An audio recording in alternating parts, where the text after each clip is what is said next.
எம்ஜிஆர் நடித்த உலகம் சுற்றும் வாலிபன் என்னும் பிரம்மாண்ட திரைப்படத்தின் வெளியீடு தொடர்பான சர்ச்சை திண்டுக்கல் தேர்தல் களத்தில் நிலவியது. உலகம் சுற்றும் வாலிபன் திரைப்படம் ஒருபோதும் வெளிவராது, அதன் ஒரிஜினல் பிலிம் எரிந்து போய்விடும் என்றெல்லாம் திமுக தரப்பில் பிரச்சாரம் செய்யப்பட்டது. மதுரையில் உலகம் சுற்றும் வாலிபன் படம் வெளிவந்தால் நான் சேலை கட்டிக்கொள்கிறேன் என்று பொது மேடைகளில் சவால் விட்டார். வத்தலகுண்டில் தேனில் நின்று பிரச்சாரம் செய்த இந்தியரிடம் உலகம் சுற்றும் வாலிபன் எப்போது வரும் என்று மக்கள் கேட்டார்கள். உடனே புரட்சி தலைவர் உலகம் சுற்றும் வாலிபன் வந்தால் நீங்கள் படத்தை பார்த்தீர்களா அல்லது தேர்தல் வேலைகளை பார்ப்பீர்களா என்று கேட்டார். உடனே மக்கள், தலைவா, நாங்கள் படமும் பார்ப்போம், 2 மடங்கு உற்சாகத்தில் தேர்தல் வேலைகளையும் பார்ப்போம் என பதில் குரல் கொடுத்தனர். இதை கேட்ட எம்ஜிஆர் சிரித்தபடியே உலகம் சுற்றும் வாலிபன் படம் நிச்சயம் வெளிவரும் என்றார்.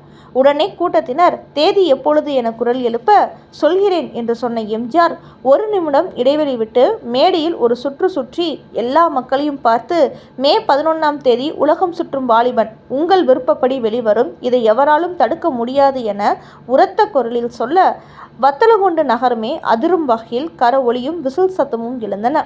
எம்ஜிஆரின் செல்வாக்கால் 1972 மே மாதம் 11ஆம் தேதி உலகம் சுற்றும் வாலிபன் திரைப்படம் வெளியானது.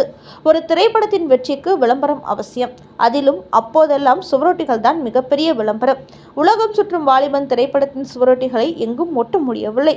தலைநகர் சென்னை முதல் தமிழகம் முழுவதும் எங்கெல்லாம் உலகம் சுற்றும் வாலிபன் திரைப்படத்தின் சுவரொட்டிகள் ஒட்டப்பட்டதோ அவையெல்லாம் திமுகவினரால் கிழித்து எறியப்பட்டன.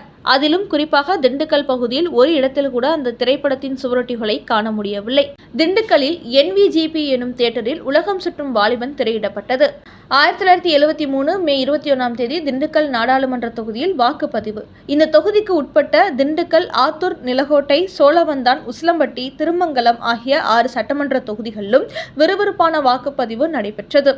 திண்டுக்கல் தேர்தல் முடிவு அறிவிக்கப்பட்டதும் தமிழக அரசியலில் புரட்சி தலைவர் எம்ஜிஆர் அசைக்க முடியாத சக்தியாக உருவெடுக்கிறார் என்று பத்திரிகைகள் எழுதினர்.